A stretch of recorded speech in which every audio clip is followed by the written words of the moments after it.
Shri Sajeev Joseph. Sir, അനേകം നമ്മുടെ സഹോദരിമാർ വിദേശ രാജ്യങ്ങളിലേക്ക് വീട്ടുജോലിക്കായി ഏജന്റുമാർ മുഖേന പണം കൊടുത്തു പോവുകയാണ് സർ.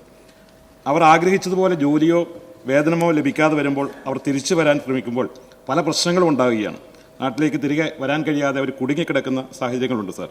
സർ, ഇക്കാര്യത്തിൽ എംബസിയുടെ ഇടപെടൽ പലപ്പോഴും നമ്മൾ വേണ്ടതുപോലെ ആകുന്നില്ല. പരാതികളുണ്ട് സാർ. ഇക്കാര്യത്തിൽ വിദേശത്തേക്ക് പോകുന്ന ആളുകൾക്ക്, ഇത്തരത്തിൽ പോകുന്ന ആളുകളെ അവർക്ക് ബോധവൽക്കരണവും അവരുടെ സുരക്ഷിതത്വവും ഉറപ്പുവരുത്താനുള്ള നടപടികൾ സർക്കാർ ആലോചിക്കുമോ?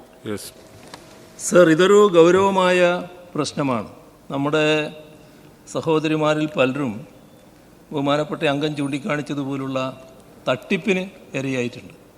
അതിൻ്റെ ഭാഗമായി വല്ലാത്ത വിഷമം അനുഭവിക്കേണ്ടി വന്ന ഒരുപാട് ആൾക്കാരുണ്ട്.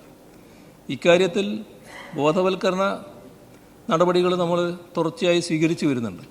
പക്ഷേ ഏറ്റവും നല്ല പരിഹാര മാർഗം ഏതൊരു വിദേശ രാജ്യത്ത് ജോലിക്ക് ചെല്ലുമ്പോഴും ആ ജോലി സ്വീകരിക്കുന്നവർക്ക് എംബസി മുഖേന ഒരു സൗകര്യമൊരുക്കുക എന്നുള്ളതാണ്.